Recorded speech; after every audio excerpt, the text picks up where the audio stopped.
cadre au niveau du parc national Qala. Je suis heureux d'être aujourd'hui parmi vous. Mon thème pour la présentation orale est structuré de la manière suivante: structure et écologie des anatides hivernants dans le lac Tonga, nord-est de l'Algérie. Mon travail est structuré sur le plan de travail suivant: introduction, présentation de la région et des sites d'études, matériel et méthodes, résultats et descriptions, et enfin une conclusion. Pour l'introduction, les zones humides représentent une source de première importance, tant pour l'homme que pour la faune et la flore sauvage, qui trouvent toujours leurs conditions d'existence. L'hivernage, et pour les oiseaux d'eau, c'est une période où l'oiseau reconstitue ses réserves énergétiques après les efforts qu'il a effectués lors de la reproduction ou de la migration. Donc, dans la rive sud du bassin méditerranéen, le lac Tonga figure parmi les sites qui ont une capacité d'accueil plus grande et plus importante à l'échelle du pays et de la région. Donc, la stratégie d'hivernage et le comportement diurne des canards restent encore peu étudiés.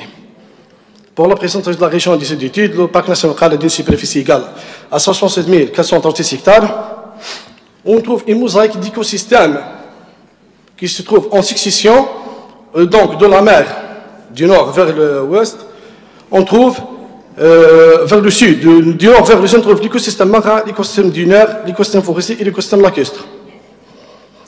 Pour le site d'étude qui est le lac Tonga, d'une superficie égale à 2600 hectares, altitude moyenne de 2,20 m, c'est un marais et lac d'eau douce qui communique avec la mer par un chaînon artificiel qui est le chaînon artificiel de l'Amicida. On trouve une végétation en mosaïque. On trouve des îlots, ou bien des plages de nénuphars blancs, du rubanier, le sol, etc. Son statut au niveau du parc, c'est une réserve intégrale. C'est-à-dire que c'est la classe 1, parmi les 5 classes de protection. Donc, pour la biodiversité du parc, ou bien la biodiversité du lac Tonga, nous avons des espèces floristiques et faunistiques. Pour les espèces floristiques, nous avons donc des espèces très variées. Nous avons, comme est indiqué dans la photo, c'est le nénuphar blanc. Pour les espèces faunistiques, nous avons la guifette qui est très rare chez nous. Donc, pour les matériels et les méthodes, j'ai utilisé la méthode, ou bien les deux méthodes les plus adéquates, c'est ou bien un comptage direct, ou bien estimation des effectifs. Pour le choix des points d'observation, un point d'observation doit être choisi selon, premier point, c'est la bonne visibilité, l'accessibilité et la localisation des bandes d'oiseaux. Donc, nous avons 4 stations, la digue, le Miradol, Mézil et Oued el-Houd. Pour la fréquence des sondages, nous avons effectué une sortie tous les 15 jours, c'est-à-dire 2 sorties par mois.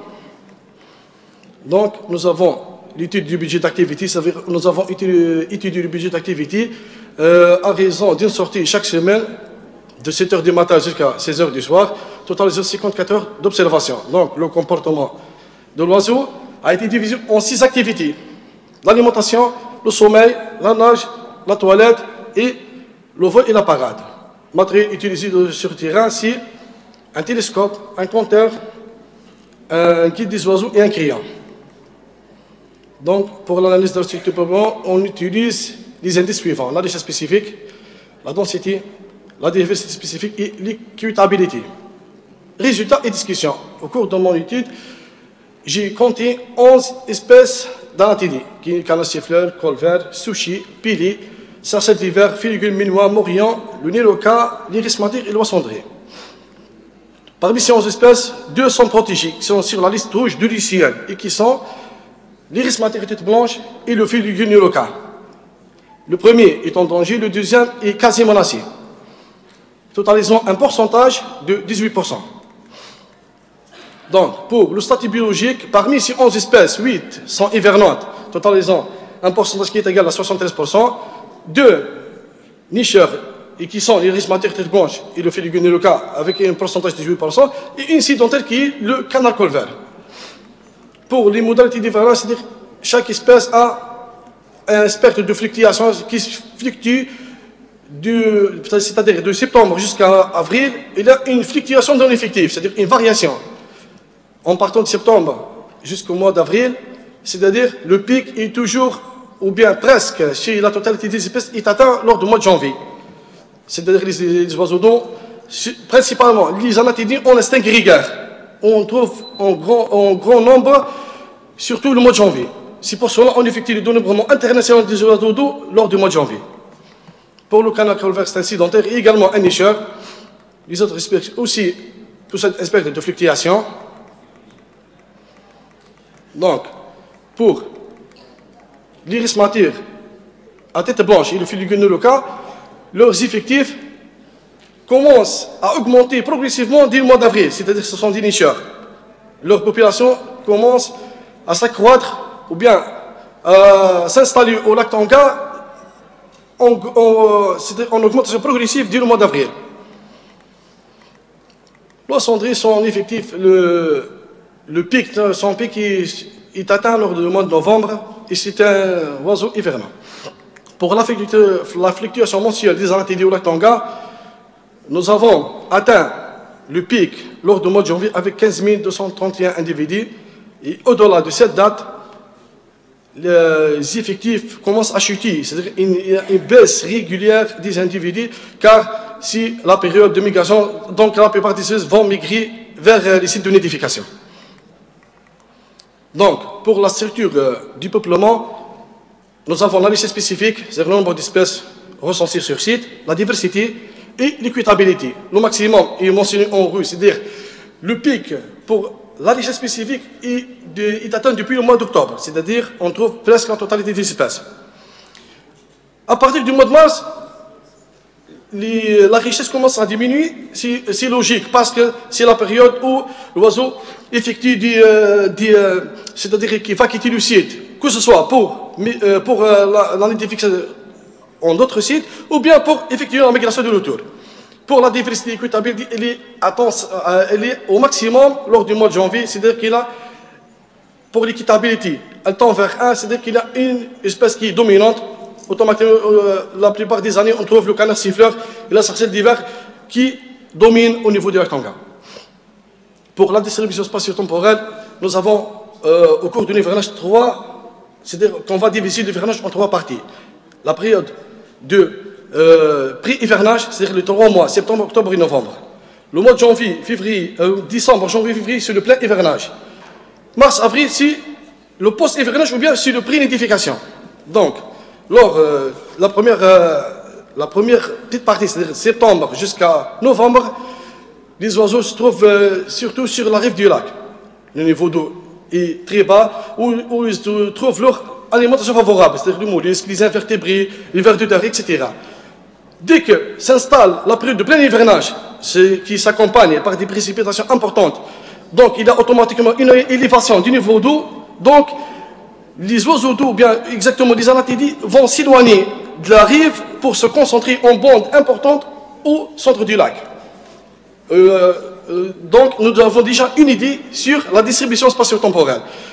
Vers le mois de mars et la mi du mois d'avril, les rassemblements d'oiseaux d'eau au centre du lac vont effectuer automatiquement des migrations vers d'autres sites pour effectuer leur nidification. Donc, j'ai utilisé là le rythme d'activité, j'ai comparé entre 2 espèces, qui est le canard chipot et le canard sushi. Pour le canard chipot, j'ai étudié son rythme d'activité journalier. Donc, la prédominance a été pour l'alimentation. Cela s'explique par le fait que l'espèce utilise un taux considérable d'énergie pour pouvoir entamer la migration de retour. Pour le canard sushi, c'est le contraire. L'activité la prédominante a été révélée pour le repos. C'est-à-dire que l'espèce prend beaucoup de repos pour pouvoir préserver ses réserves énergétiques avant d'entamer mieux la reproduction. En conclusion, après ce travail pour une meilleure, bien sûr, conservation du site et la préservation des espèces qu'ils abritent, nous avons proposé, au terme de cette étude, quelques recommandations sous forme d'action qui ont été mises en œuvre aux gestionnaires des milieux, c'est-à-dire aux gestionnaires du parc ou bien aux gestionnaires de la conservation des forêts. Premier point, c'est de veiller au maintien de l'activité des oiseaux, surtout lors de la période estivale où il y a c'est-à-dire il y a la population commence à s'installer sur les aires protégées aux alentours du lac, donc ils vont provoquer des dérangements pour les espèces. Donc, on doit veiller sur le métier d'inquiétude par l'installation des brigades mobiles qui devraient être formées, bien sûr, par l'administration concernée. Deuxième point, c'est maintenir un certain niveau d'eau, surtout pendant la période d'hivernage. Et cela pour préserver les zones de gagnage. C'est-à-dire que s'il y a une inondation, les zones de gagnage vont être inondées. Donc, l'oiseau va quitter le site automatiquement pour chercher son alimentation ailleurs, chez d'autres sites. Pour les zones de nidification, il est évident toujours de maintenir on doit maintenir la végétation. Parce que la végétation représente le support de nidification pour plusieurs espèces, notamment la guépette moustache, qui utilise le nénuphar blanc en tant que support pour la construction de leur nid. Ensuite, c'est le monotonique. Le monotonique, c'est-à-dire un suivi régulier dans le temps et dans l'espace des espaces, que ce soit ou bien des habitats, que ce soit de gagnage ou bien de reproduction, et des espèces pour déterminer, c'est-à-dire leur exigence et pour déterminer leur exigence écologique dans le milieu. Et enfin, on va entamer une éducation environnementale, c'est-à-dire informer le grand public, intégrer la population locale, la population riveraine, pour qu'elle participe elle-même à la préservation de ce site et des habitats naturels qui forment une richesse exceptionnelle pour la région et pour le pays. Et merci pour votre aimable attention.